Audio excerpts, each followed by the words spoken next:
Hi guys, I'm deep in Sichuan mountains in this forest, and what I'm doing here is looking for people who are not happy with pandas. Yeah, you think like everyone likes pandas, right? Have you ever thought how many people were affected by panda conservation? Okay, now I love pandas too.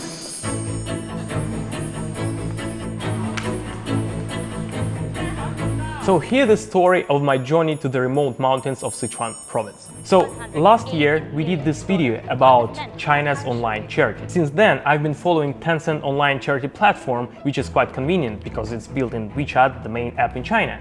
And I saw that this year they have this project called True Detective, which means I can choose one of the projects in whole China and then go there to investigate by myself how it's going and how they gonna use these donations. I'm a big fan of rural areas in China, so I was looking for something far away from Shanghai, and I found this Panda Village project. And it got my attention because it's have absolutely unique angle on problem of pandas and environmental protection. It's about people. Its goal to help those people who live in that villages in the areas where wild pandas live. For example, there are many left behind children because their parents don't have enough income and they have to go to work in urban areas. To understand this problem deeper, I went there by myself.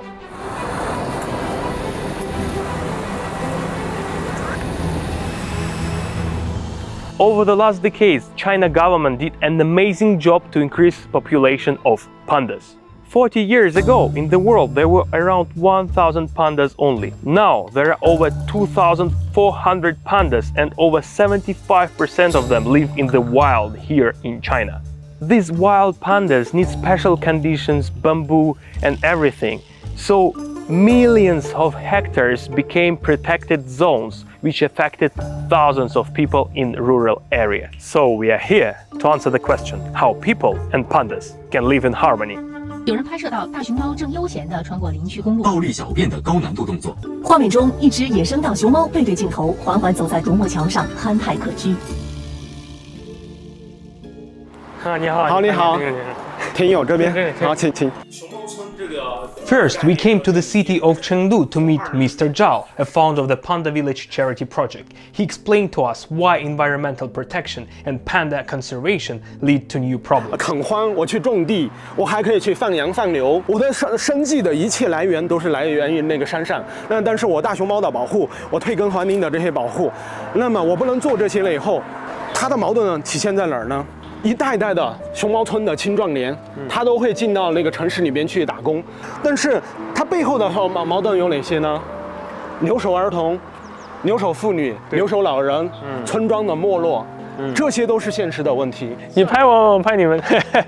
3 hours drive from Chengdu, we came to the family of foresters who grow the trees and cut the trees, and that's how they live. But this Panda Village charity organization, what they want to do, they want to increase their income and at the same time save trees, means like get more environment for pandas. Let's go and talk to them how they live here. 1.5亩，这个是什么树？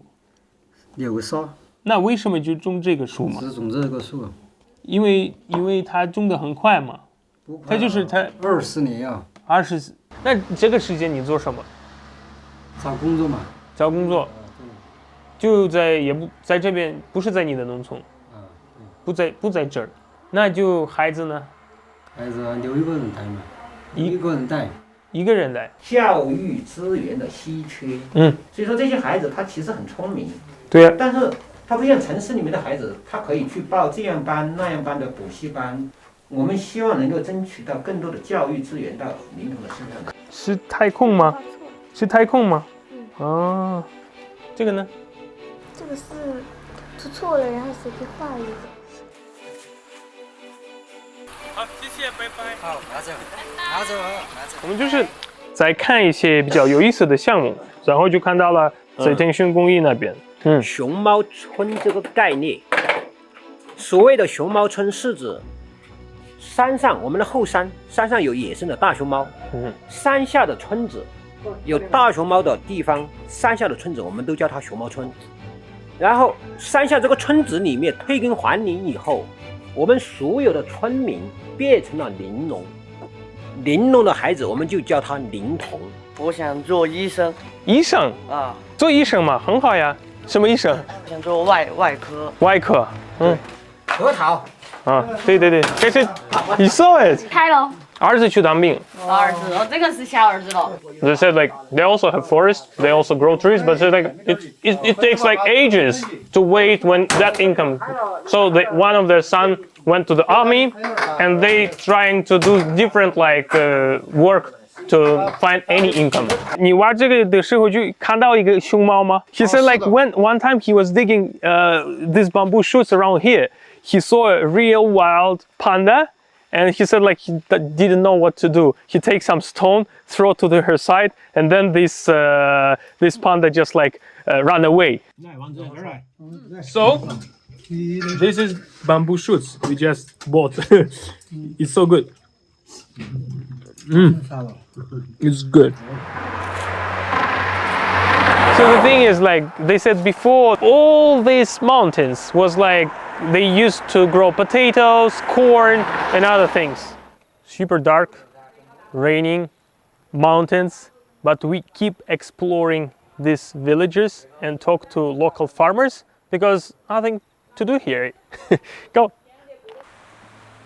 有的没人带孩子，只有老人家在家里面带孩子。这个呢？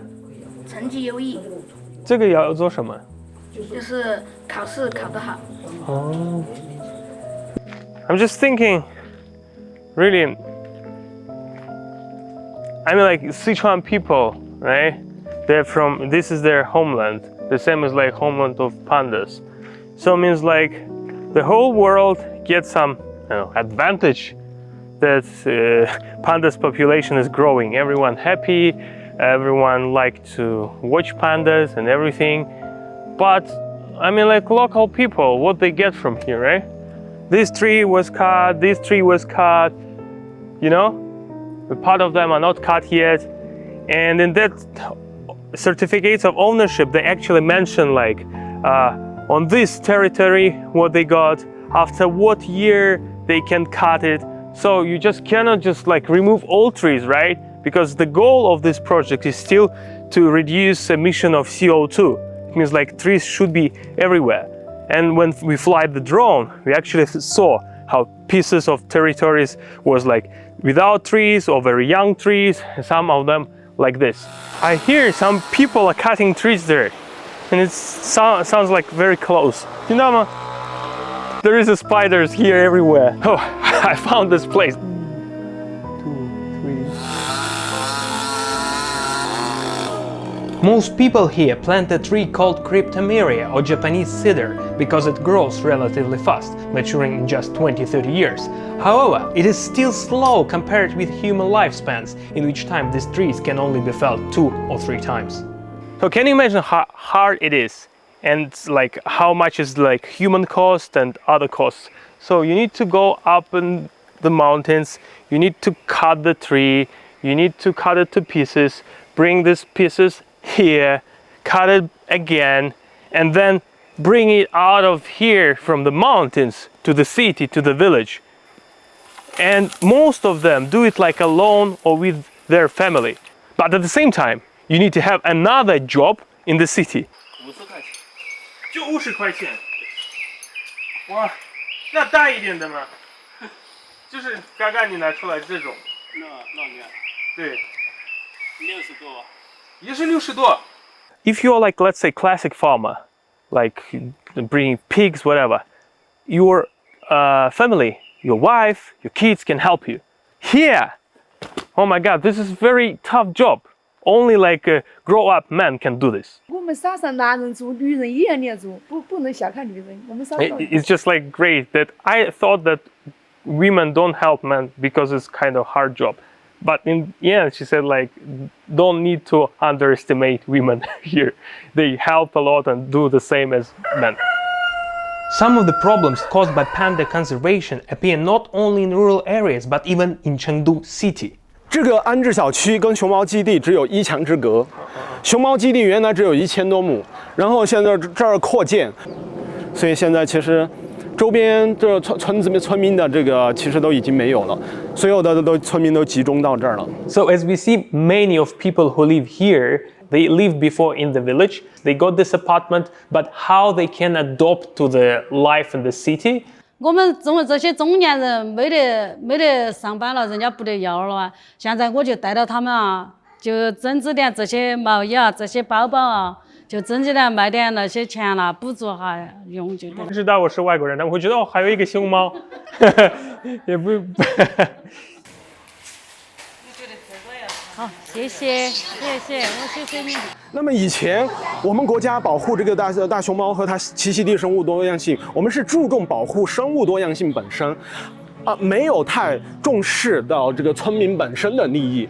那其实这个矛盾是很多人是没有认知到的。那么我们在看到这个问题了以后，我们也去找这理论的研究的这么支撑。后边我也看到，就是北京林业大学的有教授也在研究这个课题，他就提出来一个。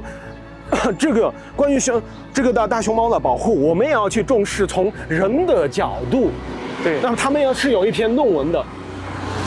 所以其实我就感觉找到了知音。不仅我们草根社会组织认知到了这么一个问题，专家们也在开始研究这么一个问题。那现在其实呢，就是朝好的方向发展喽。我们国家从2017年开始做那个大熊猫国家公园的试点，就用这种国家公园的形式来保护这个大熊猫的这种完整性、整体性。这个过程当中，国家首次把我要保护熊猫，同时也要去促进社区的发展，作为它的重要任务之一。I'm back in Shanghai, and I've been thinking a lot about what I saw these days. This project goal is 300,000 renminbi, and I hope they can collect it during Nainan Giving Day, which is the biggest online charity festival here in China. But even they can collect all this money, it won't solve all problems of that villagers in Sichuan mountains. For sure, it's not enough. So the importance of this kind of charity project is not only collecting money, but attracting attention of the whole society to the people who need help. So through this, everyone can know about these problems and think about solutions together. How we can keep protecting pandas and the environment, but at the same time be sure that people who live in that areas have a good life. What do you think about this topic? Leave your comment under this video, put like and share with your friends.